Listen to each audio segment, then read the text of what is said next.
यूं तो बहुत सारी सरकारी योजनाएं कागज पर ही दम तोड़ देती, परंतु कुछ अधिकारी ऐसे भी हैं जो बीड़ा उठा लेते हैं उन योजनाओं को समाज के अंतिम व्यक्ति तक पहुंचाने का।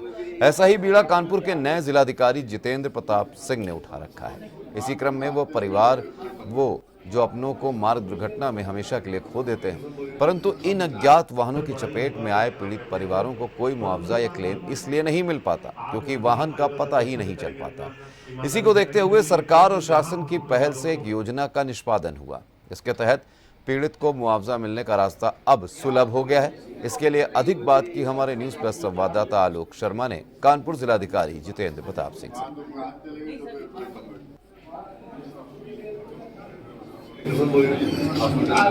बड़ा ही होगा अगर यहाँ बैठे हैं तो, पर उनके पास नहीं है। आप गलती है कालीवाल साहब अच्छा से करेंगे, अपना ईमानदारी से करेंगे, मिलेगी। परंतु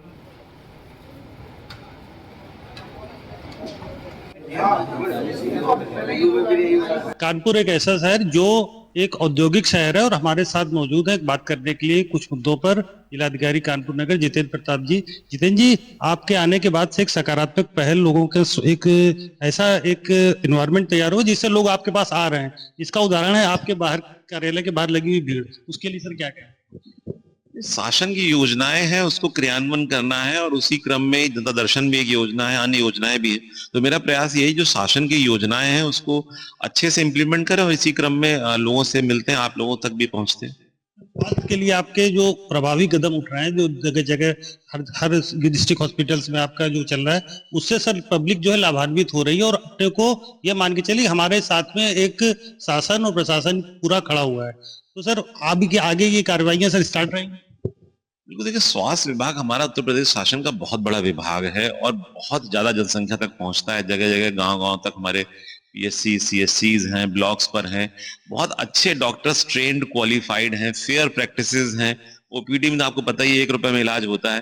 तो बहुत बड़ी व्यवस्था है और उसमें कहीं कुछ आलस रहता है तो उसको हम लोग ठीक करते हैं, कार्रवाई भी करते हैं। और शासन के भी यही निर्देश है कि जहां पर चिकित्सा हो, सुविधाएं अच्छी मिले, फेयर प्रैक्टिसेस मिले। जैसे उदाहरण के लिए मैं बताना चाहूंगा कि जो हमारा उर्सला अस्पताल है उसमें टेस्ला 3 लेवल की एमआरआई मशीन है। उस लेवल की मशीन किसी के पास नहीं है। प्रदेश में 1-2 स्थानों पर होगी और भारत में भी कुछ ही स्थानों पर है। प्राइवेट में लोग जाते हैं और काफी महंगे में एमआरआई कराते हैं और उसमें भी टेस्ला 3 का उनको रेजोल्यूशन नहीं मिलेगा जो रेडियोलॉजिस्ट को चाहिए अच्छा डायग्नोस्टिक करने के लिए। तो बहुत अच्छी सुविधाएं हैं। इसी प्रकार से मेडिकल कॉलेज में स्पेशलिटीज हैं, हमारे प्रिंसिपल काम कर रहे हैं। तो स्वास्थ्य विभाग की सेवाएं की जो क्वालिटी है वो अच्छी है। भीड़ का प्रेशर जरूर ज्यादा है, लेकिन हमारे डॉक्टर्स भी कमिटेड हैं और अब तो शासन ने ये निर्देश भी दिया है कि जो हमारे डॉक्टर्स हैं, एडिशनल सीएमओज हैं, वो खुद भी इलाज करेंगे। तो शासन का पूरा प्रयास है कि पब्लिक को जो निःशुल्क सेवाएं हैं, 1 रुपए में सेवाएं हैं या अगर कुछ विशेष सेवाएं हैं तो वो अच्छे से मिल जाए।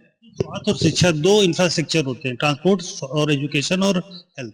सर अब हेल्थ के सर एजुकेशन के लिए भी आपके सर कुछ बिल्कुल, ये सारी शासन की योजना है और मेरा प्रयास ये, हमारे ऑफिसर्स की टीम लगी हुई है, सभी अधिकारी हमारे अच्छे हैं, मेहनत कर रहे हैं। कहीं कहीं कमियां रहती है उसमें कार्रवाई की जरूरत पड़ती है, अन्यथा सभी लोग लगे हुए हैं। We will improve, we will try to implement all government policies. आपको क्या लगता है कि जो सरकारी योजनाएं हैं वो लाभ अंतिम व्यक्ति तक नहीं पहुंच पाता, उसका कारण सर क्या मानते हैं? नहीं पहुंचता, देखिए, बेनिफिशियरी स्कीम्स में पहुंचता है। जो ऑनरेबल प्राइम मिनिस्टर का जो जेम ट्रिनिटी है कि जनधन अकाउंट, आधार और मोबाइल, उसके क्रम में बहुत अच्छे से सुविधाएं पहुंच रही हैं। जब इतने बड़े व्यवस्था में लागू करते हैं तो कहीं कुछ कमियां रह सकती हैं और उसको हमें ठीक करना है। परंतु जो जनधन, आधार और मोबाइल की ट्रिनिटी है, ये जो त्रिमूर्ति है, इस योजना से जमीनी धरातल पे तो डिलीवरी बढ़ी ही है और जहां शिकायतें आती हैं वहां हम लोग कार्रवाई करते हैं। जो अज्ञात वाहनों से जो मौतें हुई हैं सर, उसका एक डेटाबेस तैयार हो रहा है जिससे उन लोगों को लाभ हो जो लोग लाभान्वित नहीं हो पाते क्लेम एक्सीडेंट की। हाँ, ये एक महत्वपूर्ण योजना है जिसमें hit and run motor accident victims थे। जैसे आपको पता होगा कि अगर किसी वाहन से आपकी दुर्घटना हुई, उस वाहन को पुलिस ने पकड़ा या विवेचना में आ गया, तो उस वाहन का जो बीमा करता कंपनी होती थी वो मरने वाले को या उसके परिजनों को घायल की दशा में या वैसे उनको मुआवजा देती है। परंतु जो रात बेरात घटना हो गई, कोई वाहन मार के भाग गया और पुलिस विवेचना में नहीं पकड़ में आया, तो वो फाइनल रिपोर्ट लग के मैटर क्लोज हो जाते थे और उनको चूंकि इंश्योरेंस कंपनी को भी नहीं पता कि कौन सा वाहन था, तो उसमें उनको सहायता नहीं मिल पाती थी।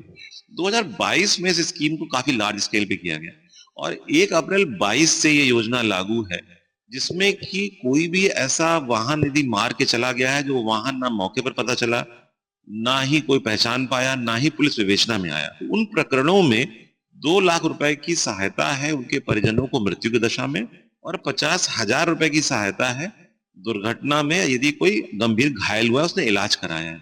इस योजना में अभी तक कानपुर नगर में कोई दावा नहीं गया था अनफॉर्चुनेटली। पूर्व के मेरे अन्य जनपदों में मैंने भिजवाए थे, तो मैंने इसको रिव्यू किया तो यहाँ नहीं था। तो उस क्रम में जब मैंने पुलिस विभाग से समन्वय किया तो 400 ऐसे हमें केसेस आइडेंटिफाई हमने कर लिए हैं कि जो 1 अप्रैल 22 से लेकर 31 जनवरी 25 के बीच में जहां दुर्घटनाएं हुई है, उन दुर्घटनाओं के विक्टिम्स के परिवारों तक हम अपनी तहसील के लोगों को भेज रहे हैं। उनसे एक सिंपल सा फॉर्म भरा रहे हैं, फॉर्म 1 बोलते हैं हम लोग। फॉर्म 2 पे उसकी तहसील से जांच होनी है, और फॉर्म 3 में मुझे आदेश करना है। एक हमारी कमेटी है जिसमें हम हैं, इंश्योरेंस के लोग हैं, स्वास्थ्य विभाग के लोग हैं, और संबंधित एसडीएम और एडीएम वगैरह हैं।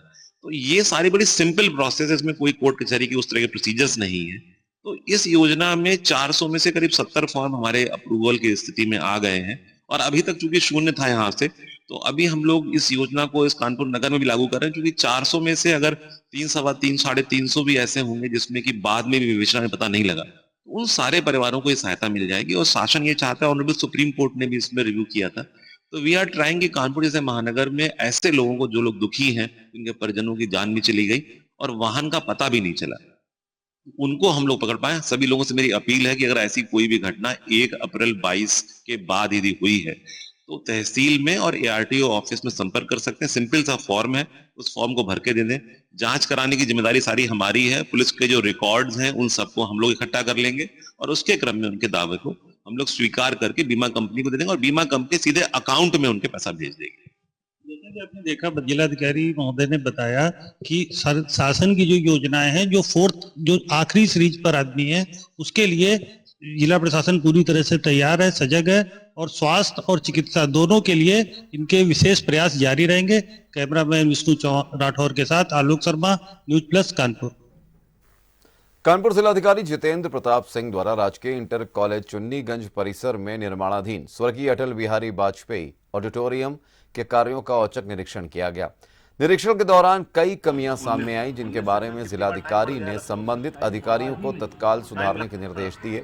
उन्होंने निर्माण कार्य की गति और गुणवत्ता पर भी ध्यान देने की आवश्यकता जताई।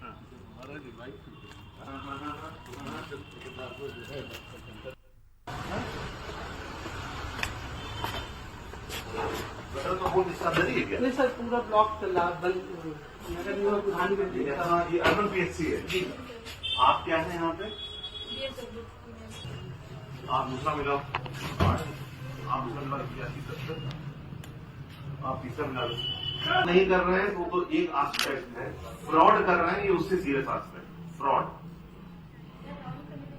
इस स्वर्गीय अटल बिहारी वाजपेयी ऑडिटोरियम बनना था माध्यमिक शिक्षा विभाग के तत्वावधान में, और 2015 में ये परियोजना सितंबर 15 में स्टार्ट हुई थी, और यूपी सिडको को इसका काम दिया गया था 5.63 लाख रुपए का।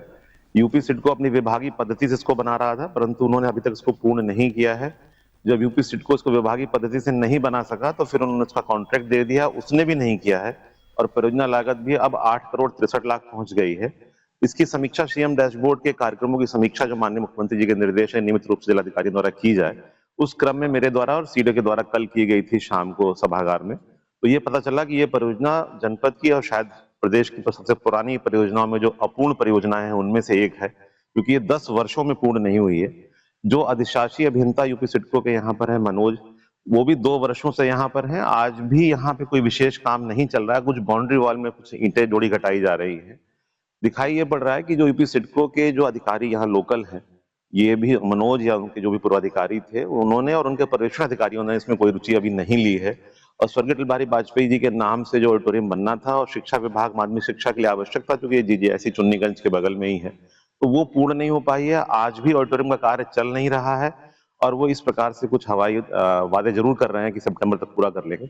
जो परियोजना के एक बेसिक मानक है कि किसी भी परियोजना के कार्यस्थल पर जो शासन के और निर्माण विभाग के निर्देश स्पष्ट हैं कि एक बोर्ड लगा होना चाहिए, परियोजना कब प्रारंभ हुई, कौन कॉन्ट्रैक्टर है, कब खत्म होगा, अनुबंध की राशि क्या है, वो भी नहीं लगा। इसके क्रम में यूपी सिडको के जो एक्सीएन हमको एक विशेष प्रतिकूल प्रविष्टि जो शासन के निर्देशों का पालन ना करने के लिए सब्सिडी दी जा रही है। और उसके अलावा जो इनके विभागीय अधिकारी प्रबंध निदेशक हैं जो हमारे लखनऊ में बैठते हैं, मैं उनसे भी अनुरोध करूंगा कि वो स्वयं भी अपनी टीम से इसका सत्यापन करा लें, और 10 साल के डिले के बाद भी अगर परियोजना का काम रुका हुआ है तो इसमें जो भी उत्तरदायी अधिकारी हैं उसकी जिम्मेदारी तय कर देंगे। और एक प्रमुख सचिव माध्यमिक शिक्षा जी से भी मैं अनुरोध कर लूंगा कि इसमें शासन के इस तरह से इसमें उत्तरदायित्व तय कर दें और परियोजना ताकि पूर्ण होकर उस कार्य में अभी भी आ जाए जिस कार्य के लिए, और चूंकि 4 करोड़ रुपए इसमें पहले ही खर्च हो चुके हैं और 4 करोड़ के आसपास इसमें और खर्च होना बाकी है।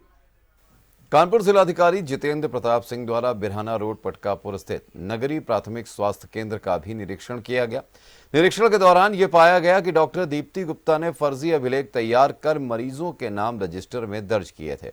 जिलाधिकारी ने एक मरीज से फोन पर वार्ता की और मरीज ने बताया कि वो कभी स्वास्थ्य केंद्र पर आए नहीं थे। इस पर डॉक्टर दीप्ति ने स्वीकार किया कि उन्होंने फर्जी तरीके से नाम दर्ज किए हैं।